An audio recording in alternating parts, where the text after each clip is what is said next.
नमस्कार, मैं हूं आपके साथ हर्षिता और आप देख रहे हैं बीबीसी इंडिया न्यूज। बढ़ते हैं आज की खबरों की। आपको ये बात दे कि बेटा ज्योतिया महाव्रत छत्तीसगढ़ बड़े धूमधाम से बनाया जाता है, जो कि 15 सितंबर 2025 दिन सोमवार को यह व्रत बड़े धूमधाम से कवर्धा जिला पीजी कॉलेज में 10,000 ऊपर की संख्या से महिलाओं ने यह व्रत पूजन किया, जिसमें महिलाओं के द्वारा यह व्रत नीराजल 24 घंटे रखा गया। ये व्रत कुमार अंधियारी पाक तिथि अष्टमी को किया जाता है। संवाददाता मोहम्मद हसन खान की रिपोर्ट।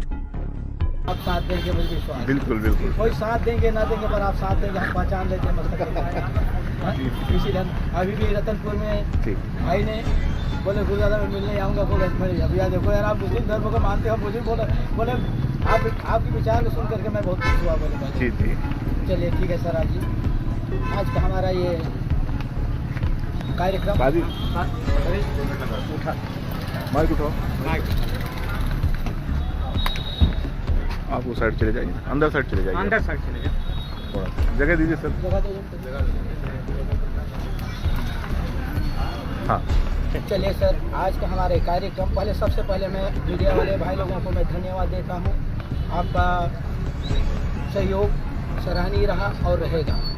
और आज का हमारे कार्यक्रम, जिसे हम कुमार महीने के अंधेला पक्ष के अष्टमी को आदिवासी समुदाय के लोग इस त्यौहार को मनाते हैं, जिसे बेटा ज्योतिया महाव्रत के नाम से जाना जाता है। चिल्लीदार महापूजा करते हैं, अर्थात आज पुरखों से चली आ रही परंपरा रीति के तहत, उनकी व्यवस्था के तहत हमारी माताएं 24 घंटा निर्जला व्रत धारण करती हैं और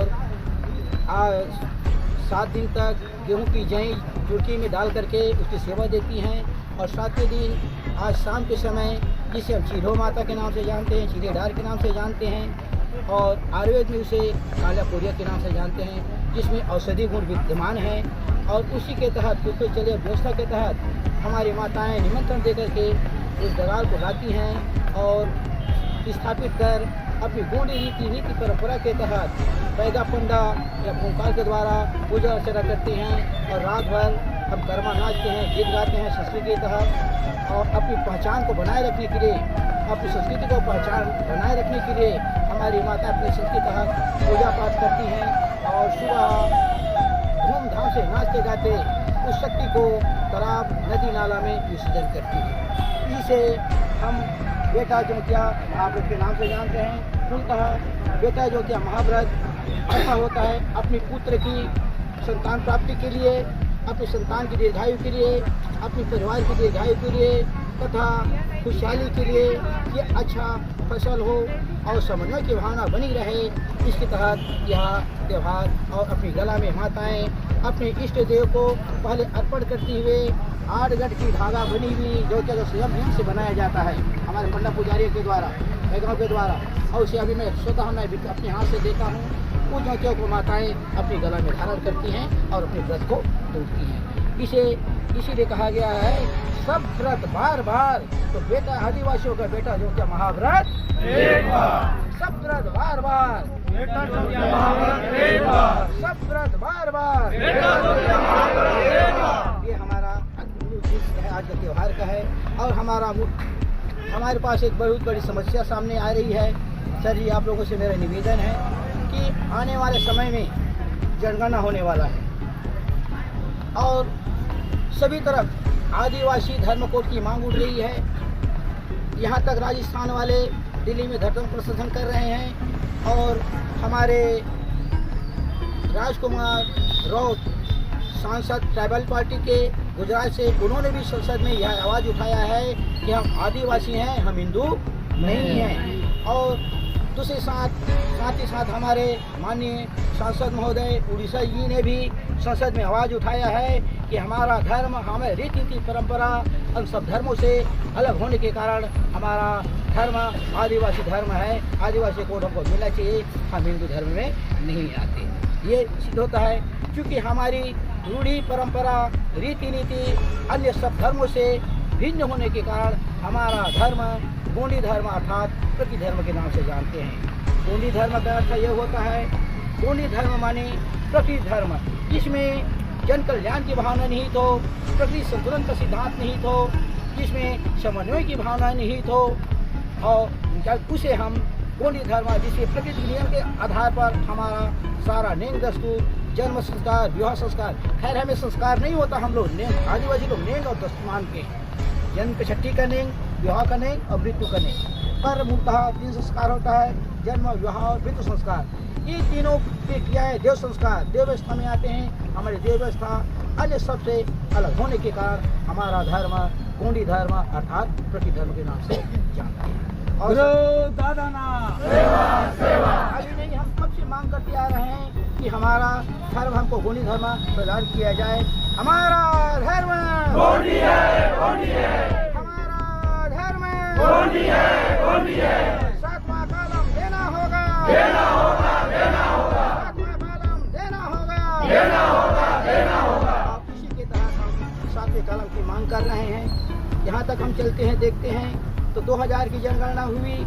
उस जनगणना में 6 कॉलम के साथ एक और एक कॉलम था जिसे अन्य कॉलम लिखा गया है, क्योंकि भारत में मूलतः 6 धर्मों को मान्यता प्राप्त है।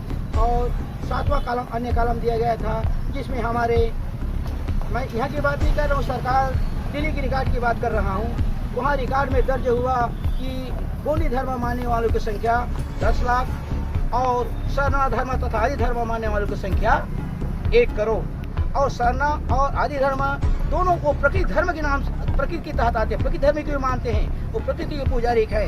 और यहाँ तक 1871 की जनगणना में अंग्रेज की सरकार थी, उस समय उन्हें जनगणना कराया। तो उस जनगणना में हमको उन 6 धर्मों से एक अलग हम स्थान हमको रखा गया था। उन 6 धर्मों से हमको अलग रखा गया। हमको शेड्यूल ट्राइब और प्रकृति पूजक, अंतिम में अमित नाम दिया गया। अमित का अर्थ होता है प्रकृति पूजक, अर्थात प्रकृति के मानने वाले ये प्रकृति पुजारी हैं, प्रकृति के साथ इन्हें रहता है, उन्हें हम सब धर्मों से अलग रखा। 1941 तक, पर 1941 के बाद में 2011 की जनगणना में अन्य कॉलम दिया गया, जिसमें हमारे गोंडी धर्म के मानने वालों की संख्या 10 लाख थी और सरना और आदि धर्म को मानने की संख्या 1 करोड़ थी। पर आने वाले समय में 7वां कॉलम को गायब कर दिया गया है। तो सरकार ये कहती है, सुप्रीम कोर्ट कहती है कि यह सच है कि गोंड हिंदू नहीं है। यह सच है कि गोंड हिंदू नहीं, हम हिंदू धर्म में नहीं आते। और वह कहना है, अब भू राजस्व संहिता की धारा 164, 165 में स्पष्ट लिखा हुआ है उत्तराधिकार अधिनियम के तहत कि अगर वह आदिवासी है तो उसके ऊपर में हिंदू नियम लागू नहीं होता। ठीक है, अगर वह जाति का गोंड है तो वो उसको बहन को बंटवारा देने का अधिकार नहीं है, हिंदू धर्म में नहीं आता। तो बिल्कुल लिखा है, तो हम हिंदू धर्म में नहीं आते तो क्या हुआ, वो आदिवासी अपनी परंपरा और रूढ़ी रीति पर आधारित होते हैं, इसलिए वो हिंदू धर्म में नहीं आते। सरकार बोल रही सुप्रीम कोर्ट का फैसला है, ये सत्य है। अब इसीलिए हम कहते हैं कि हमारा धर्म गोंडी है, गोंडी है। हमारा धर्म गोंडी है, गोंडी है। 7वां कॉलम देना होगा, देना होगा। आदिवासी कोड देना होगा, देना होगा। इसी के तहत हमारे कार्यक्रम आज हम जा रहे हैं। और इसके पहले 30 सितंबर को हमारा कार्यक्रम हुआ, राष्ट्रीय स्तर पर जो कार्यक्रम हुआ, जिसमें महाराष्ट्र, उड़ीसा, मध्य प्रदेश, छत्तीसगढ़ से आए थे करमदार महापूजा। और उस करमदार महापूजा में हमारे मध्य प्रदेश के आदिवासी नेता, आदिवासी विकास परिषद के अध्यक्ष तथा मध्य प्रदेश सरकार के प्रतिपक्ष नेता उमंग सिंगार जी मुख्य अतिथि के रूप में वहां उपस्थित हुए। और उन्होंने मंच में ये कहा कि हम आदिवासी हैं, हम हिंदू नहीं हैं। उमंग सिंगार ने जो कहा है हम उनका समर्थन करते हैं, हम उनके साथ हैं और खड़े हैं। उन्होंने जो कहा है और सही कहा है। उमंग सिंगार संघर्ष करो, हम तुम्हारे साथ हैं। उमंग सिंगार संघर्ष करो, हम तुम्हारे साथ हैं। उमंग सिंगार संघर्ष करो, हम तुम्हारे साथ हैं। 7वां कॉलम देना होगा, देना होगा, देना होगा। आदिवासी कोड देना होगा, देना होगा, देना होगा। हमारा धर्म गोंडी है, गोंडी है। मध्य प्रदेश सरकार जो अभी वर्तमान में बैठी हुई है, मुख्य प्रति ऐसे संवैधानिक आसन पर विराजमान है। मध्य प्रदेश के माननीय मुख्यमंत्री महोदय जी मोहन यादव जी ने को छेड़ा और ध्यान दिया। उन्होंने कहा कि सिंगार जी आदिवासियों को उन्हें 4 शब्द कहा है। पहला उन्होंने कहा है कि आदिवासियों को ये बहका रहे हैं, भ्रमित कर रहे हैं। दूसरा उन्होंने कहा कि भड़का रहे हैं, भ्रमित कर रहे हैं। तीसरा उन्होंने कहा कि उमंग सिंगार को शर्म आनी चाहिए।